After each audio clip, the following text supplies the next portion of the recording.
შემდეგი მომხსენებელი არის ჩვენი მასპინძელი საქართველოს უნივერსიტეტთან ერთად ასოცირებული პროფესორი არჩილ მეტრეველი, რელიგიის თავისუფლების ინსტიტუტი.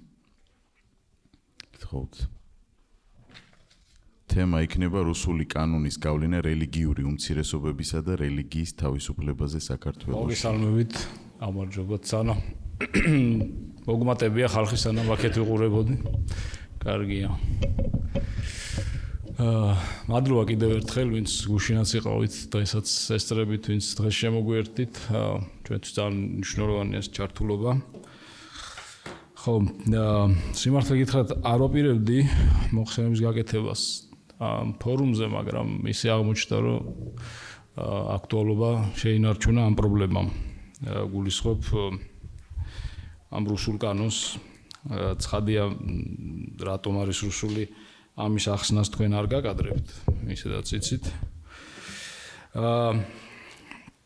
მაგრამ გადავწყვიტე, რომ აუცილებელია კიდევ ერთხელ გავიხსენოთ, რა საფრთხეებს მოიცავს ეს და განსაკუთრებით რელიგიური უმცირესობებისთვის და ზოგადად რელიგიის თავისუფლებისთვის, რადგან ბევრი თქვა და ხშირად იყო საუბარი არასამთავრობო ორგანიზაციების მიმართ თუ მედიების მიმართ ამ საფრთხეებთან დაკავშირებით და ასე თუ ისე მე ვფიქრობ, რომ მე დამრჩა ეს შეტაბილება, რომ მოკლედ საკმაო სიმწვავით ჩვენ ვერ დავინახეთ რა საფრთხეები შეიძლება შეიქმნას რელიგიის თავისუფლების სფეროში და რელიგიური უმცირესობებისთვის.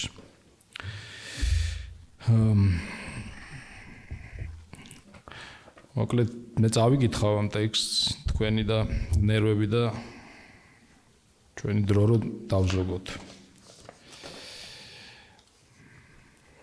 ეს კანონს ქვია უცხოური გავლენის შესახებ, გამჭვირვალობის შესახებ, ამიტომ დავარქვით მოხსენებას კანონის გავლენის შესახებ რელიგიურ უმცირესობებზე, ესეთი პოეტური ჰქონდა გადასვლა. საქართველოს კანონმა უცხოური გავლენის გამჭვირვალობის შესახებ, რომელსაც ჩვენ სამართლიანად უწოდებთ რუსულ კანონს თავისი შინაარსით, თავისი მიზანდასახულობით და თავისი სულისკვეთებით. სამართლიანად დაიმსახურა მწვავე უარყოფითი შეფასება, როგორც ქვეყნის შიგნით, ასევე საერთაშორისო ინსტიტუტების მხრიდან, რადგან ის მრავალი ნიშნით ეწინააღმდეგება დემოკრატიულ ღირებულებებს და რეალურად ძირს უთხრის ადამიანის უფლებებსა და სამოქალაქო ორგანიზაციებისა თუ დამოუკიდებელი მედია საშუალების საქმიანობას. უმეტეს შემთხვევაში ეს ეფექტი პირდაპირ და მყისიერია, თუმცა არსებობს სხვადასხვა სფერო თუ სუბიექტი, რომელზეც კანონს შედარებით ირიბი ან შეიძლება უფრო გვიანი, მაგრამ არანაკლებ დამაზიანებელი გავლენა ექნება. ამ საფრთხისგან დაცული არ არის არც რელიგიური უმცირესობები. ის ფაქტი, რომ კანონს ისინი მიზანში მყისიერად არ ამოუღია და დღეს შეიძლება არ იყოს ეს განცდა, რომ თითქოს რელიგიური უმცირესობების მიმართ არის მიმართული ეს რელიგიური გაერთიანების უმცირესობების წინააღმდეგ არის მიმართული ეს კანონმდებლობა, ეს არაფერს არ ცვლის. რადგან მოგვიანებით მისი დამაგრეველი გავლენა თუ იმ ინერციით გაგრძელდა პროცესი, როგორც მიმდინარეობს, აუცილებლად გავრცელდება მათზეც. მეტიც, ხელისუფლების მოქმედი რელიგიური პოლიტიკა ნათელი დასტურია იმისა, რომ სახელმწიფო მუდმივად მომართულია რელიგიური უმცირესობების შეზღუდვისა და კონტროლისთვის, გამოიყენოს ნებისმიერი შესაძლებლობა, მათ შორის რელიგიის და რწმენის თავისუფლების აშკარა ხელყოფით და ეს კანონი ამის არათუ ირიბ, არამედ პირდაპირ შესაძლებლობას იძლევა და მე ვეცდები, რომ ახსნა ის ნიუანსები, რა ინსტრუმენტებით და რა სფეროებში შეიძლება მოხდეს შეჭრა. უპირველეს ყოვლისა, საგანგაშოა კანონის ზოგადი სულისკვეთება, რაც არღვევს უდანაშაულობის პრეზუმპციას. და მტკიცების უსამართლო ტვირთს აკისრებს სამიზნე სუბიექტებს. კერძოდ, ხელისუფლება გაცხადებულად და ხაზგასმით აღნიშნავს, რომ უცხოური ძალის ინტერესების გატარება წარმოადგენს საქართველოს სახელმწიფოს წინააღმდეგ მიმართულ აქტს. და ამავდროულად ყველა იმ ორგანიზაციას, რომელიც კანონის მიზნებში ექცევა ამ სტატუსით დარეგისტრირებას ავალდებულებს. შესაბამისად, მათ ყოველგვარი დასაბუთების გარეშე, რადგან კანონი არ განმარტავს საკუთრივ ეს უცხოური ძალის ინტერესები რას ნიშნავს, ან რატომ არის ნეგატიური, შინაარსის აი ამ დასაბუთების გარეშე მოუწოდებს აღიარონ და თავი იმართონ იმ დანაშაულისთვის, რაც მათ არც ჩაუდენიათ და უფრო მეტია დანაშაული არც არის რეალურად დღევანდელი სამართლებრივი მოწესრიგებით. შესაბამისად, მოსალოდნელია, რომ როგორც საერთაშორისო და სხვადასხვა ქვეყნების დონორები, ასევე მათი ბენეფიციარები საქართველოში სამართლიანად იტყვიან უარს ამ სტატუსის დარეგისტრირებაზე, რაც მათი საქმიანობის უკიდურეს შეზღუდვას ან სრულიად შეჩერებას გამოიწვევს. ეს უმძიმესი დარტყმა იქნება საქართველოში ადამიანის უფლებების დაცვაზე, რადგან უმეტესწილად სწორედ არასამთავრობო ორგანიზაციები აწვდიან ამ სერვისს საქართველოს მოქალაქეებსა და ჯგუფებს, მათ შორის, რა თქმა უნდა, რელიგიურ უმცირესობებს. გარდა უფლებადამცველებისა, მნიშვნელოვანია, რომ მსგავსი საფრთხის ქვეშ აღმოჩნდებიან ასევე მედია საშუალებები. მათი საქმიანობის შეფერხება ასევე მნიშვნელოვან გავლენას მოახდენს რელიგიურ უმცირესობების უფლებების მდგომარეობაზე, რადგან შესუსტდება ან საერთოდ გაქრება მათი საჯარო გაშუქება, რაც ასევე საცოცხლოდ აუცილებელია ქვეყანაში ზოგადად შემწყნარებული გარემოს გასაძლიერებლად. და აი ეს ორი შეიძლება ითქვას არაპირდაპირი გავლენა არის საწყისი ეფექტი, ასე ვთქვათ, ამ კანონმდებლობის, რომ რელიგიურ უმცირესობების გაშუქება და ასევე მათი უფლებების დაცვა ნამდვილად საფრთხის ქვეშ დადგება იმ პირობებშიც კი, როდესაც კანონი შეიძლება ორგანიზაციებს, ინსტიტუციურად პირადად მათ არ შეეხოთ, არამედ შეეხოს მედიებს და უფლებადამცველ ორგანიზაციებს. მეორე მხრივ, კანონი რელიგიის თავისუფლებაში პირდაპირ ჩარევის ცხად რისკებსაც წარმოშობს, რაც მწვავედ დაბრკოლებებს შეუქმნის რელიგიურ უმცირესობებს. პირველ რიგში უნდა განიმარტოს თუ რა ტიპის რელიგიურ გაერთიანებებზე გავრცელდება ეს კანონი და თქვენ იცით, ამაზე გქონია შეხვედრაც, რომ კანონი ვრცელდება მხოლოდ არასამეწარმეო არაკომერციული იურიდიული პირის სტატუსით რეგისტრირებულ რელიგიურ გაერთიანებებზე და არა საჯარო სამართლის იურიდიული პირის სტატუსით რეგისტრირებულ რელიგიურ გაერთიანებებზე. თუმცა ჩვენი კანონმდებლობის პრობლემა იმაშიც მდგომარეობს, რომ ეს ორი სტატუსი არსებითად ერთმანეთისგან არ განსხვავდება სამართლებრივი შინაარსით თუ შედეგებით.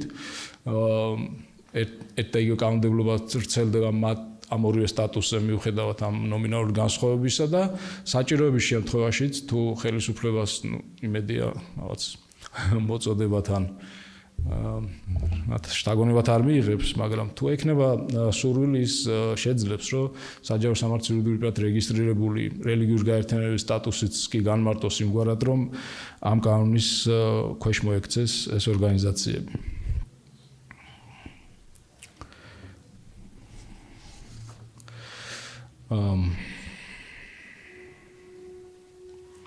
ეს საკითხი მნიშვნელოვანია თავის მხრივ, იმიტომ რომ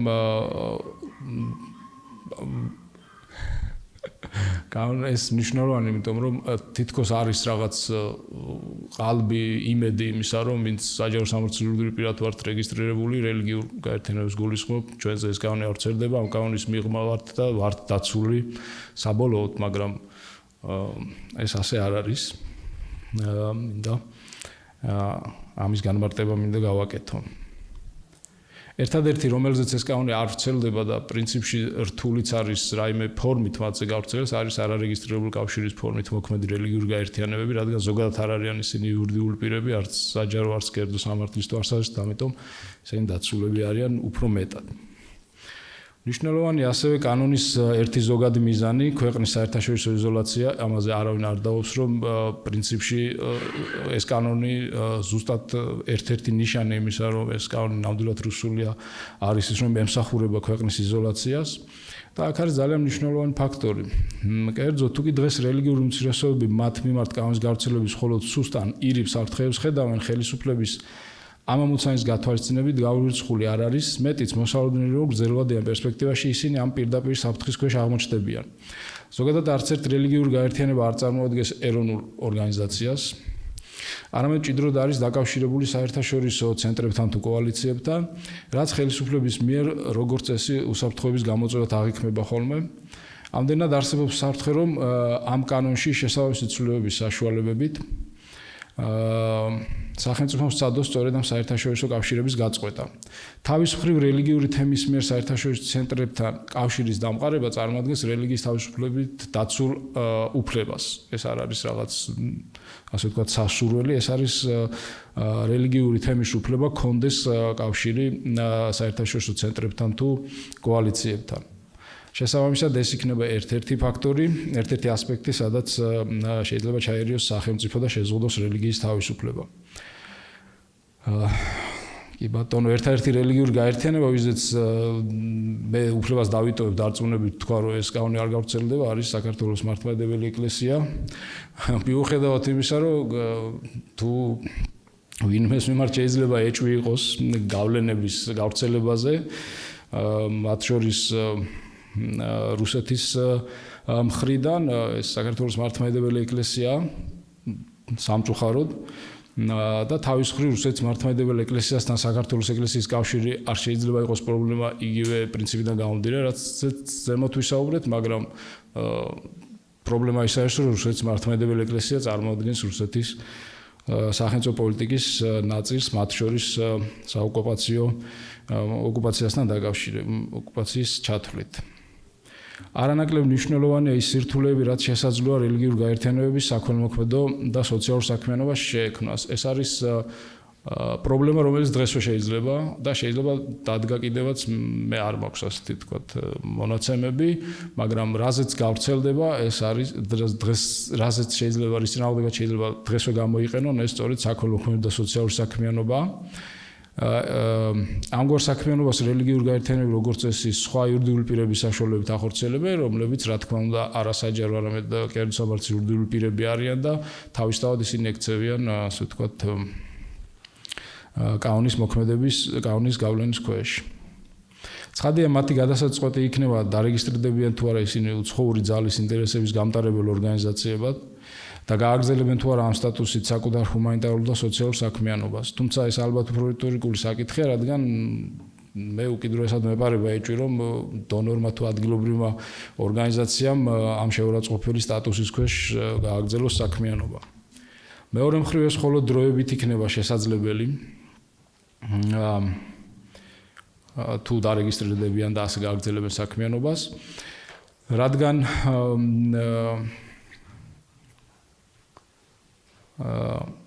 კანონის ინიციირების და მიღების პროცესი გვარწმუნებს, რომ ხელისუფლების რეალური მიზანი არა კერძო ორგანიზაციების და მათი საქმიანობის თუ მათ შორის რელიგიურ გაერთიანებების ფინანსების გამჭვირვალობის შემოწმება და უზრუნველყოფა, არამედ მათ საქმიანობის კონტროლი და საჭიროების შემთხვევაში აკრძალვა.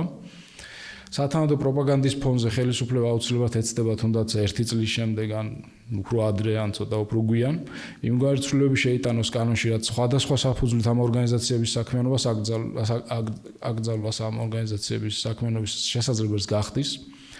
ეს არ არის უბრალოდ ვარაუდი, არამედ სწორედ იქიდან გამომდინარე, რომ ამ კანონს ჩვენ სამართლიანად რუსულს უწოდებთ. რუსეთში განვითარებული მოვლენები არის სწორედ ამის დასტური, რომ ნელ-ნელა ამ კანონმა ისეთი ამ გასგავსა კანონმდებლობა ისეთი ფორმა მიიღო, რომ აბსოლუტურად ნებისმიერი სახელმწიფოს მიერ არაკონტროლირებადი საქმიანობის შეზღუდვა შეიძლება უკვე კანონიერად, თუმცა ცხადია არასამართლიანად. ეს კანონი ასევე პირდაპირ ემუქრება რელიგიური გაერთიანებების უშუალოდ რელიგიურ საქმიანობასაც. კერძოდ კანონის მიზანი არის შემოწირულობის ფინანსური მონიტორინგი, რომლის ქვეშ ექცევა რელიგიურ გაერთიანებების და რელიგიურ ორგანიზაციების შემოწირულობებიც. ეს ორმაგად პრობლემურია, რადგან კანონის თანახმად სახელმწიფოს ეძლევა საშუალება, რომ შეამოწმოს არა მხოლოდ რელიგიურ გაერთიანების შემოწირულობები, არამედ შემომწირველებიც. და მათ შესახებ გაიგოს ნებისმიერი ინფორმაცია, რაც კანონით არის ნებადართული, მათ შორის პირადი ინფორმაცია, მათ შორის რელიგიური კუთვნილებაც, ცხადია, არავინ არ მალავს საკუთარ რელიგიურ კუთვნილებას, როდესაც რელიგიურ გაერთიანებას თანხებს წირავს. ან შეიძლება მალავდეს, ამას არ აქვს მნიშვნელობა, მაგრამ ეს არის რელიგიურ თემსა და მის წევრს შორის ურთიერთობა და არ არის ესე იგი არ შეიძლება რომ ეს იყოს სადმე ერთში დაფიქსირებული, ასე რომ ვთქვათ. და ეს კანონი სწორედ ამის შესაძლებლობას იძლევა, რომ ჩვენ გქონდეს, ესე იგი სახელმწიფომ გაიგოს პირადი მონაცემები ადამიანების შესახებ, თუ რომელი რელიგიის მიმდევრები არიან, ან რომელი გაერთიანების წევრები არიან. და თქვენ კარგად მოგეხსენებათ, რომ ეს უკვე გაკეთდა თქვა თავდაცვის კოდექსის ფარგლებში, როდესაც სამობილიზაციო რეზერვში გასაწვევ პირებს წინასწარ თხოვენ ესე იგი ინფორმაციას მათი რელიგიური კუთვნილების შესახებ. გამოვიყენებ ამ შესაძლებლობას და განვარტავ, რომ არანაირი საჭიროება თავდაცვის მიზნებისთვის ადამიანის რელიგიურ კუთვნილებას არ აქვს, ხო? შეუძლებელია რელიგიური კუთვნილება სახელმწიფოს თავდაცვის და უსაფრთხოების მიზნებისთვის ჯარისკაცის რელიგიური კუთვნილება იყოს ფუნდამენტურად მნიშვნელოვანი. ერთადერთი, რასაც თვითონაც განვარტავენ, არის ეს, რომ რელიგიის საფუძველზე იცით არსებობს ეს კეთილსინისიერი წინააღმდეგობის უფლება და ადამიანს აქვს შესაძლებლობა გათავისუფლდეს სამხედრო ვალდებულებისგან, მათ შორის რეზერვისგან. მაგრამ პრობლემა ის არის, რომ ეს უფლება ხორციელდება მას შემდეგ, რაც ადამიანი თვითონ გამოთქვამს ამის სურვილს და მას შემდეგ არის შესაძლებელი, რომ მან გააცხადოს საკუთარი რელიგიური წამსის და ასე ვთქვათ, ამტკიცოს ისიც, რომ მას აქვს პაციფისტური რელიგიური შეხედულებები. მაგრამ წინასწარ ადამიანების რელიგიური კუთვნილების შესახებ ინფორმაციის შეგროვება ეწინააღმდეგება რელიგიის თავისუფლების ფუნდამენტურ პრინციპს, შინაგან განზომილებას, რომელიც სხვათა შორის განსხვავებით საერთაშორისო აქტებისგან საქართველოს კონსტიტუციით პირდაპირ არის დაცული, რა თქმა უნდა, კონვენციებით და დეკლარაციებით ამას იცავენ, ოღონდ ტექსტის თვალსაზრისით საქართველოს კონსტიტუციაში ეს პირდაპირ წერია. რომ არ შეიძლება ადამიანის იძულება გამოთქვას საკუთარი შეხედულება რწმენის ან რელიგიის საკითხების შესახებ. გარდა ამისა, უშუალოდ შემოწირულობის საკითხებთან დაკავშირებით ასევე მნიშვნელოვანია არა მხოლოდ ინსტიტუციური საკითხიც, როგორც განმარტეთ, ესე იგი, როგორც საერთაშორისო ცენტრებთან კავშირი, ასევე შემოწირულობის მოთხოვნის და მიღების უფლება ასევე რელიგიის თავისუფლების ნაწილია.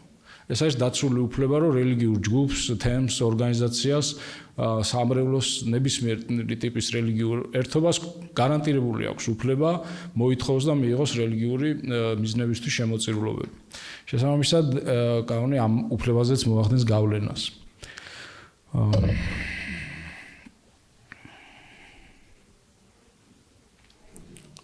კი ბატონო, ჩავეტევი. და ბოლოს ამ კანონით დამკვიდრებულ ყველაზე პირდაპირ საფრთხეს და უხეშჩარევას როგორც აღნიშნეთ, წარმოადგენს სწორედ ეს პირადი ინფორმაციის გამჟღავნების ვალდებულება. შეჯამებისთვის უნდა აღინიშნოს, რომ რთულია იმის ძალსახელმტკიცება, თითქოს ეს რუსული კანონი უშუალოდ რელიგიის და რწმენის თავისუფლების წინააღმდეგ არის მიღებული. ამას ესე ვერ დავამტკიცებთ, რომ ეს კანონი მიღებული იქნა რელიგიურ გაერთიანებების თუ უმცირესობების ან ზოგადად რელიგიურ პრაქტიკების წინააღმდეგ. თუმცა ეს უამრავი პირდაპირ და ირიბი დაბრკოლება, რომლის შექმნაც ამ კანონს შეუძლია, ეს თავისთავად არის ძალიან დიდი საფრთხე. თავის მხრივ არ უნდა დაგვაიწყდეს არც ჩვენი ხელისუფლების თუ ან პრემიერ-მინისტრის მაგალითად კომენტარი 2017 წელს, როდესაც კონსტიტუციური ცვლილებების კომისიას ხელმძღვანელობდა თქვა, რომ საქართველოში რელიგიის თავისუფლება ზედმეტად მაღალი სტანდარტით არის დაცულიო და უნდა დავწიოთ სტანდარტიო, რაც ზოგადად აბსურდია, თავისუფლების ზედმეტი სტანდარტები არ ვიცი როგორ ესმის დუსელდორფის კურსდამთავრებულებს.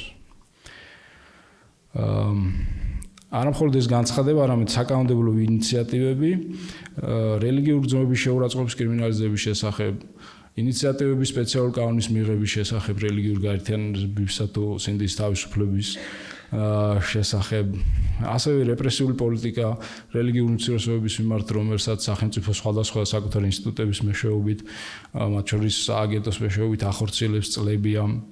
ზოგადად მეტყველებს ხელისუფლების გაცხადებულ მიზანზე შეზღუდოს რელიგიის და რწმენის თავისუფლება ყველასთვის, გარდა საქართველოს მართლმადიდებელი ეკლესიისა, რომელიც დღეს მისი ყველაზე აქტიური პოლიტიკური პარტნიორია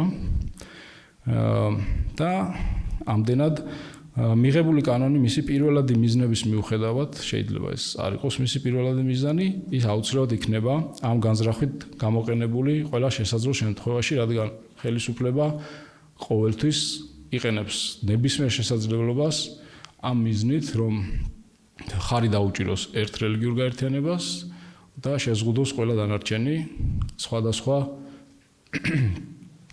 ფორმით. მადლობა ყურადღებისთვის. დიდი მადლობა ყველაზე აქტუალური და გაბედული მოხსენების. შეიძლება ბოდიში ვერ მაინც არ ჯდება კონფერენციის თემატიკაში.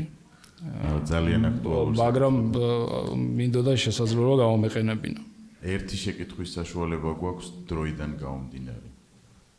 თუ არა და გადავალთ შემდეგ მოხსენებაზე. თუ ისედაც ყველაფერი გასაგებია. მადლობთ ბატონო. მადლობა დიდი.